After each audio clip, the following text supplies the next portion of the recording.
Buenas noches, queridos oyentes, y bienvenidos una noche más a las veladas culturales de Granada Literaria en esta su emisora, Granada FM. Con ustedes, Eva Velázquez. Encantada de estar de nuevo entre ustedes. Tanto verbo, sacramento, veneremur cernui, et anticum documentum, novo cedat ritui, prestet fide supplementum, sensum defectui, genitori, genitoque, laus et jubilatio, salus honor virtus quoque, sit et benedictionem, procedenti ad utroque, comparsit laudatio. Amen.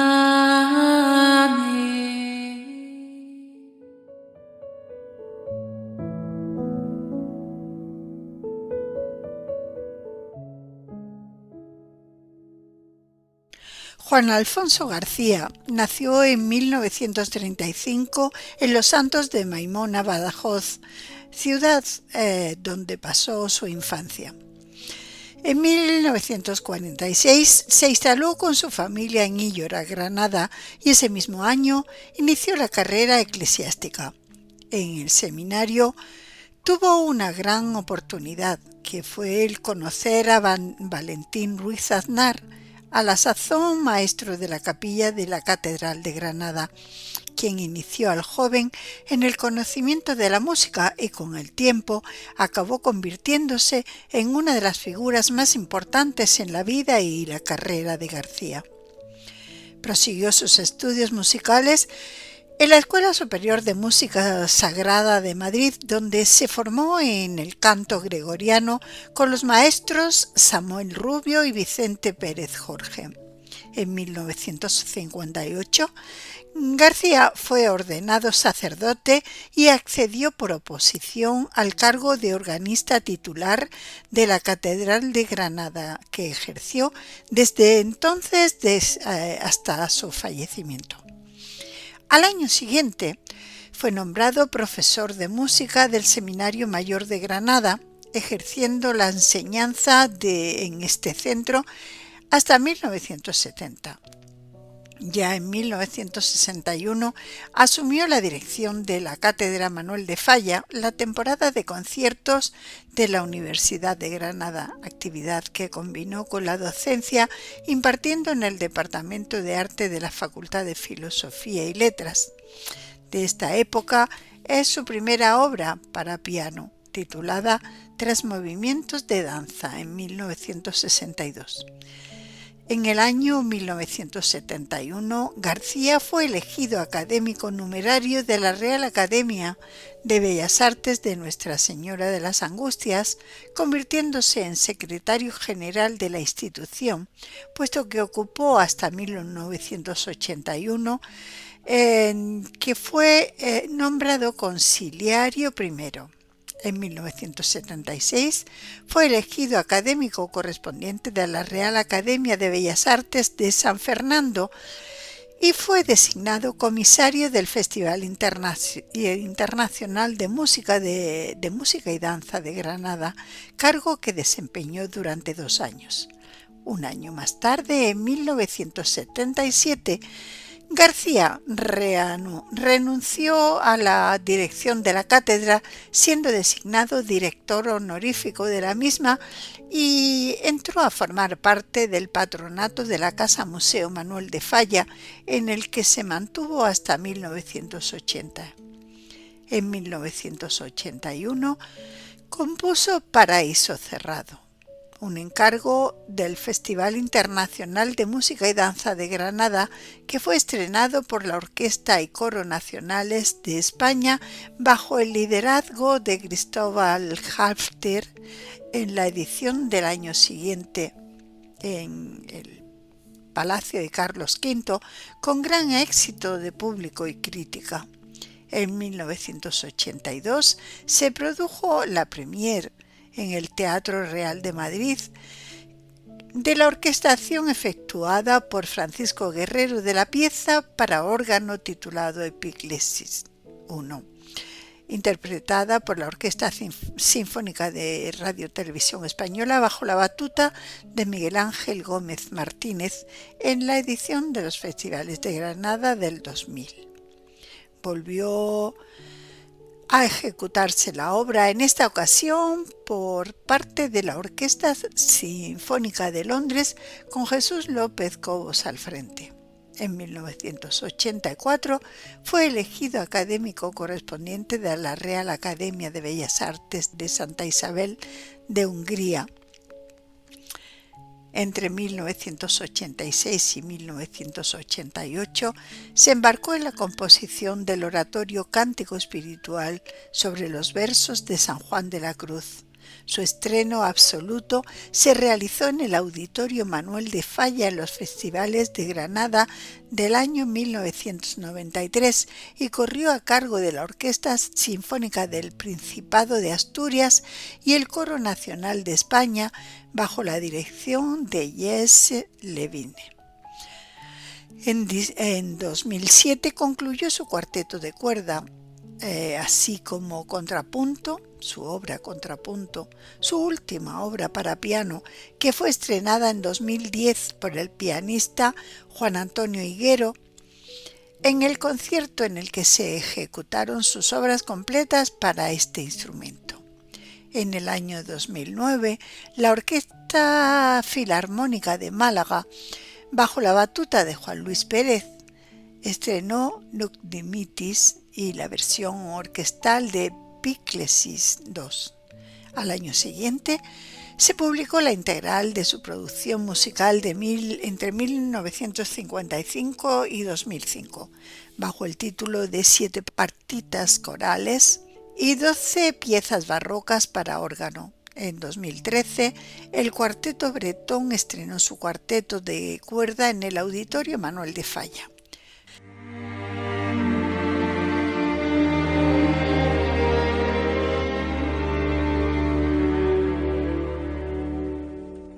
Cordero de Dios, que quitas el pecado del mundo,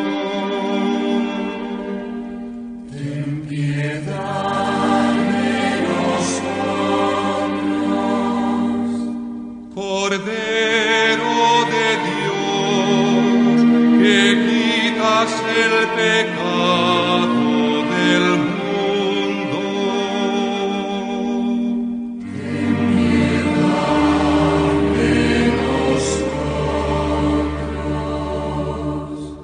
Cordero de Dios, que quitas el pecado del mundo. Danos la paz, danos la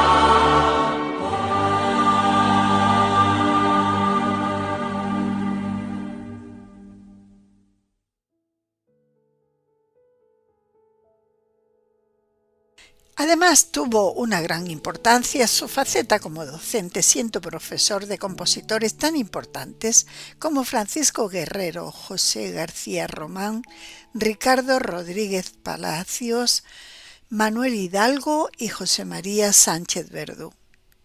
Este último dio hace algún tiempo una conferencia muy interesante en el Palacio de la Madraza de la Universidad de Granada, en la que hace una extensa semblanza y muy instructiva sobre la figura de este gran compositor, en la que deja claro que Juan Alfonso ha supuesto un punto importante dentro de la música del siglo XX.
Nos decía: siempre se ha hablado de la escuela granadina y realmente esta estaba compuesta por toda la gente cercana a Juan Alfonso, gente de todas las disciplinas, músicos, poetas, profesores de instituto, etc., entre los que se encontraban grandes nombres de la cultura de nuestro país, incluso fuera de España.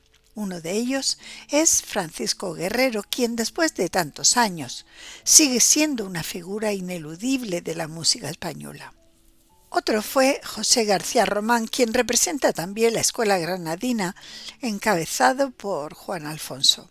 Según Sánchez Verdú, lo bonito de esta escuela es que no todos eran granadinos, como Paco Guerrero, que venía de Linares, Manuela de Hidalgo, de Antequera, o el mismo Sánchez Verdú, que venía de Cádiz. Todos ellos pertenecen a esta estirpe de creadores que han tenido mucho que ver con Juan Alfonso. Nos decía, pues, no era una escuela de clones, sino que Juan Alfonso ejercía como líder poético, porque lo suyo era lo de crear belleza y ayudar a acercarte a otras disciplinas, a la música, a los grandes escritores del siglo de oro español. San Juan de la Cruz siempre estaba en sus conversaciones, y esto creaba una actitud que iba más allá del acercarse a la música, una especie de aura de resonancia que irradiaba a partir de la propia Catedral de Granada. Como rasgo esencial de Juan Alfonso es que está inmerso en la gran tradición de la música religiosa española, y eso justamente es lo que le hace separarse del camino que eligieron otros compositores de la misma generación, como fueron Antón García Abril, Luis de Pablo o Cristóbal Halffter. Todos ellos nacidos entre los años 30 y 35. Su primera figura de referencia, como ya hemos dicho al principio, de esa música religiosa, siempre fue Valentín Ruiz Aznar, de quien él decía: él supo moldear y modelar mi natural instinto con suma finura y hábil tacto, hasta trasvasar sus ideales artísticos a mi juvenil aptitud. Pertenezco a esa inmensa minoría que dedica su tiempo al sacerdocio y a la música. Su vocación principal no era la interpretación de piezas en el órgano, como era su ejercicio catedralicio, sino la composición musical. Para Juan Alfonso, el giro que dio la música practicada en las iglesias a partir del Concilio Vaticano II, no le gustaba y se sentía incapaz de colaborar con ella. Decidió recoger los restos del naufragio, como él mismo decía, y recomponer su inicial estímulo en solitario. En ese momento surgen una serie de piezas compuestas como una evasión personal, desde esta perspectiva más espontánea y genuina de cuanto haya escrito hasta el momento. Por tanto, la liturgia, los textos religiosos en latín, la Eucaristía y temas místicos espirituales eran una temática constante en su propia obra, aunque continuamente andaba buscando otros caminos. Siempre acababa aterrizando en su raíz más potente. Pero su música no era la propia de la mística y religiosa, sino que él empezaba a desarrollar otros senderos dentro de la liturgia, de la misa, como lo fue la Misa Dona Nobis Pacem, para solistas, coro y orquesta, muchas piezas para coro y otras muchas, pero todas ellas distintas a lo que hasta el momento era la propia música religiosa, con alusiones también a esos paseos de San Juan de la Cruz por Granada, por la Granada de su tiempo, por el Carmen de los Mártires de la Alhambra y por toda la ciudad. Mucha gente desconoce este hecho y también que parte de su cántico espiritual pudo ser escrito ahí, en la Alhambra, entre las paredes de la Alhambra, empapado de ese misticismo judío, islámico y cristiano. las tres culturas de las que bebió nuestra ciudad de Granada, esa influencia mística que vemos tanto en San Juan de la Cruz como en Santa Teresa de Jesús, figuras poéticas que proceden de la mística sufí, que no es cristiana. Esto se aprecia en el cántico espiritual de Juan Alfonso García, que es también para orquesta, coro y solistas, una de las más importantes obras sinfónicas, pero con esa trascendencia espiritual llena de figuras cristianas y también semíticas que vienen de la tradición hebrea, como por ejemplo el Cantar de los Cantares. Todo ello conformaban la raíz de las cosas que él amaba. Dona nobis pacem, pacem. Dona nobis pacem. Dona nobis pacem, pacem. Dona nobis pacem. Dona nobis paces, pacem. Dona nobis pacem. Dona nobis paces, pacem. Dona nobis pacem. Dona nobis paces, pacem. Dona nobis pacem. Dona nobis paces, pacem. Dona nobis pacem.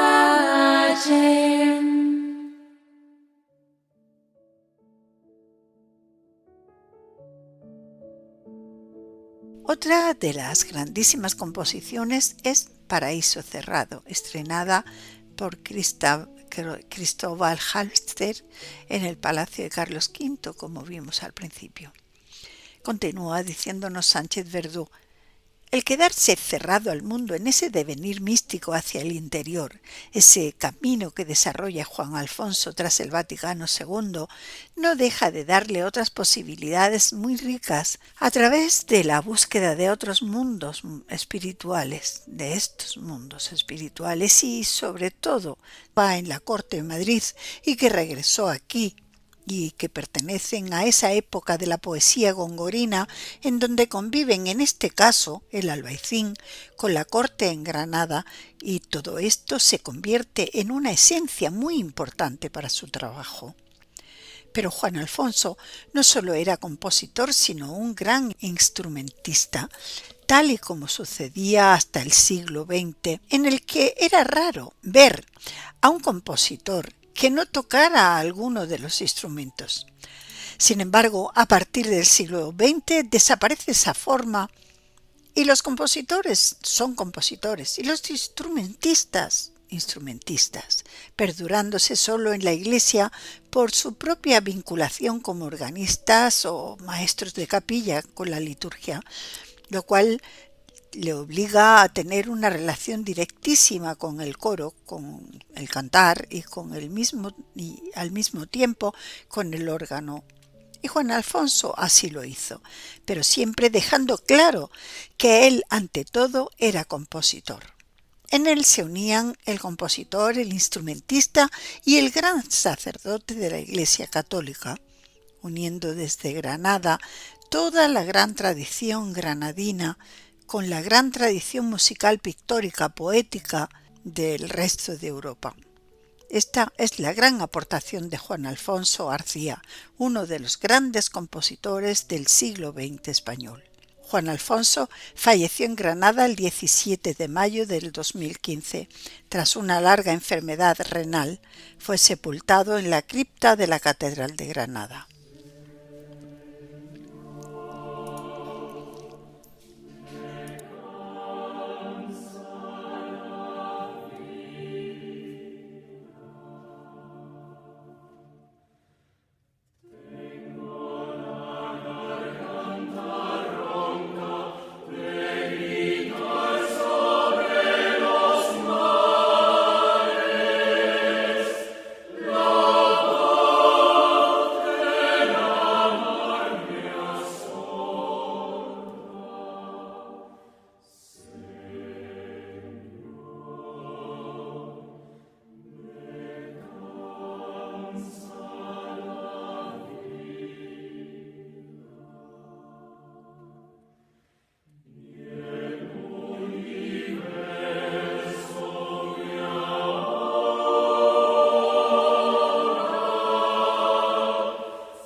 Y hasta aquí, queridos oyentes, el programa de hoy. Espero que tengan una buena semana y que la salud y la suerte les acompañen siempre. Muchas gracias por su escucha. Hasta el martes que viene.